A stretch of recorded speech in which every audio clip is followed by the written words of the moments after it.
الحمد لله رب العالمين الصلاة والسلام على رسول الله وعلى آله وأصحابه ومن اتبعهم بإحسان إلى يوم الدين. أما بعد. So last week we went over about extremism in regards to the pious people, the righteous people, the prophets, the messengers, and one of the ayat from the page was talking about Qawm Nuh.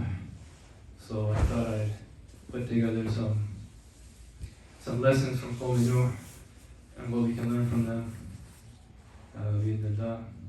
So I have a statement from Ibn Abbas رضي الله عنه. كان بين نوح وآدم 10 قرون كلهم على شريعة الحق فاختلفوا فبعث الله النبيين مبشرين ومنذرين. Sheikh al-Albani mentioned this in one of his books. He pulled it from Tafsir al-Tabari translation. Between Nuh and Adam alayhi salam were 10 generations, all of which were upon the true legislation of Allah Azza wa Jal, which is توحيد. Tawheed and Sunnah, no innovation, pure Islam. فاختلفوا, then they differed after that. So Allah Azza wa Jal afterwards, He sent prophets who were bringers of glad tidings and warners. So we see from the statement of Ibn Abbas that the reason a messenger is sent is when the people divert from the correct belief and the correct application of that belief based off their worship. كما قال تعالى ولقد بعثنا في كل أمة رسولا أن اعبدوا الله واجتنبوا الطاغوت. And verily we have sent every nation a messenger telling them to worship Allah Azza wa Jalla alone and to avoid or keep away from all false deities or anything else that is worshipped other than Allah subhanahu wa ta'ala. And this is a theme, if one looks in history from the time of Nuh alayhi salam and onwards, that the people always go astray in the worship of Allah Azza wa Jalla. They start worshipping other than Allah subhanahu wa ta'ala because they lose understanding of who is Allah Azza wa Jalla, which goes back to understanding Tawheed, Allah's rububiyyah, His uluhiyyah, and His asma wa sifat, that Allah is the only Rabb, al-Khaliq, al-Raziq, al-Mudabbir, alladhi yuhyi wa yumit. He's the creator, the provider, the sustainer, aka the controller of all affairs. And He's the one who decrees life and death. Al-Uluhiyyah, because of that fact that He is the only true Rabb, He's the only one mustahiqun al-ibadah, He's the only one who deserves our worship. And anything other than that is worship is a false deity. And of course His names and His attributes, to believe in them fully and to understand that He has no resemblance to His creation, لَيْسَ كَمِثْلِهِ شَيْءٌ وَهُوَ السَّمِيعُ الْبَصِيرُ كما قال تعالى. And that there's no deficiency in any of His names and attributes. And that they're perfect, bil-kamal. So we look at the ayah from Surah Nuh. وَقَالُوا لَا تَذَرُنَّ آلِهَتَكُمْ وَلَا تَذَرُنَّ وَدًّا وَلَا سُوَاعًا وَلَا يَغُوثَ وَيَعُوقَ وَنَسْرًا. And they have said, you shall not forsake your gods, nor shall you forsake Wad, nor Suwa', nor Yaghuth, Ya'uq, or Nasr. So, if you open Sahih Bukhari in the chapter Kitab al-Tafsir, Ibn Abbas explains this ayah. He said, indeed, these 5 people, they were the names of righteous men from the people of Nuh alayhi salam. However, when they died, Shaitan whispered to their people to make statues of these 5 people and to place these statues in their places of gathering as a reminder for them. And so they could remember Allah Azza wa Jal. They maybe had good a'mal. They seemed to be good from the apparent, people who worship Allah Azza wa Jal alone. And so they did this. After Shaitan whispered that, they created these statues. But their intention was not, like he says, none amongst them worship these statues yet, until they died. And then the purpose of the statues was forgotten. So then the next generation after that, they began to worship them. And some other narrations from the Salaf, this occurred across 3 generations in the following order. The first generation, they used to go and sit and frequent the graves of the Salihin. Just so, like we said, they could remember them and do all of these things that were not ordained upon them to do or legislated for them to do. But Shaitan whispered that and tricked them to do so. And then the second generation, they then built those statues to remind them of piety. And then by the third generation, they were worshipping them.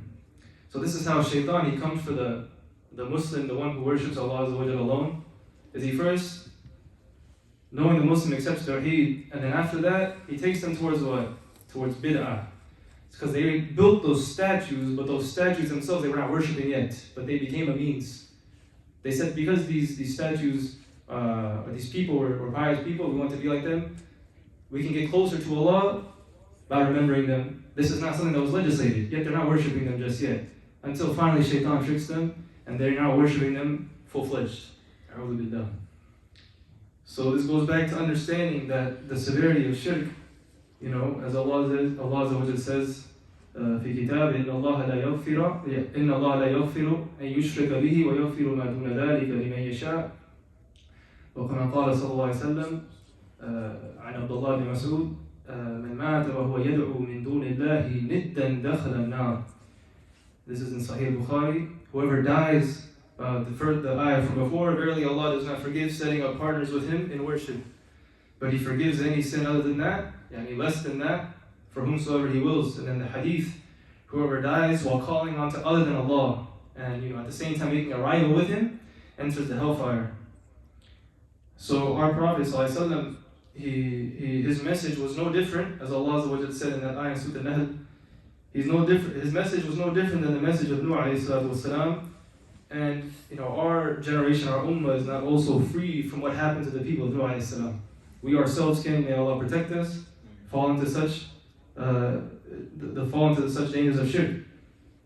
But He sallallahu showed us His way so as to warn us against this ghulu that the previous generations fell into. قال صلى الله عليه وسلم عن أبي هريرة رضي الله عنه أن صلى الله عليه وسلم قال لا تجعلوا بيوتكم قبورا ولا تجعلوا قبري عيدا وصلوا علي فإن صلاتكم تبلغني حيث كنتم. In this hadith, Shaykh al-Albani authenticated, is from Sunan Abi Dawood. So he said, لا تجعلوا بيوتكم قبورا. Don't turn your houses into graves.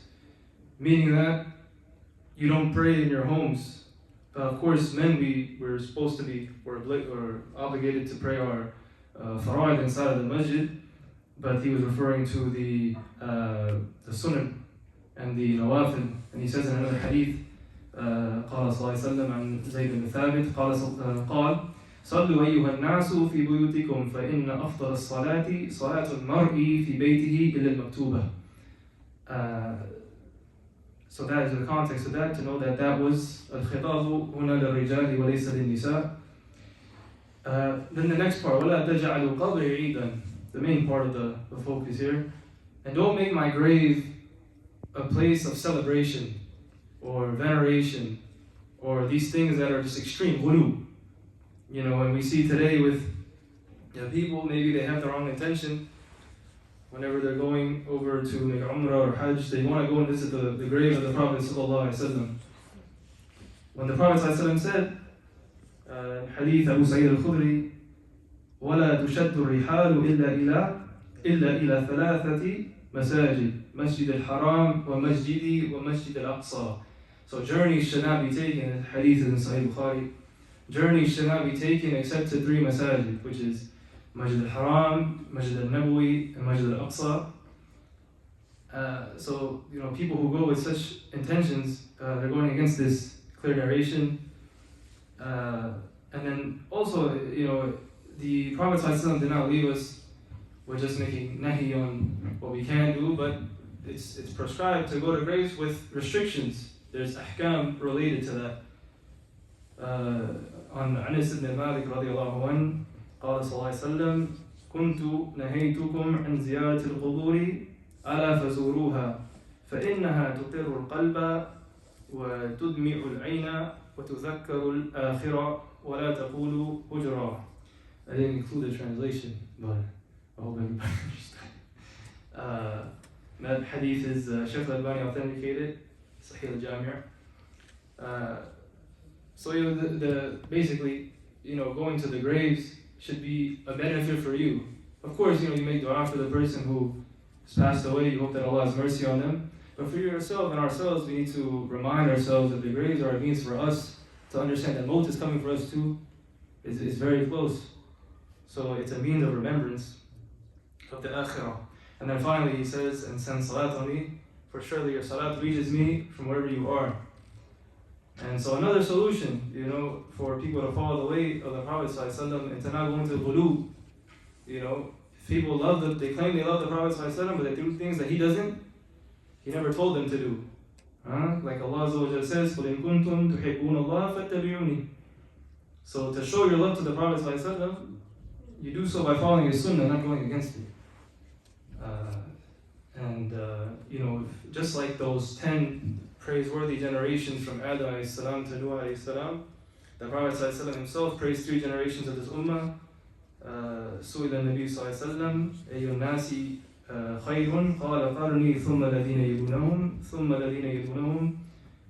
It's in Sahih Bukhari. So it's whenever we have a problem in understanding, or we don't have knowledge, we always have a way to go back. We go back to the people before us. Just like if the people of Nuh, they went to the people before them who were upon Tawheed, they would have been fine. But Shaitan tricked them, and then their nafs took over. May Allah protect us from that, and may Allah make us from those who follow the way of the Prophet ﷺ and his companions. سبحانك اللهم وبحمدك أشهد أن لا إله إلا أنت أستغفرك وأتوب إليك.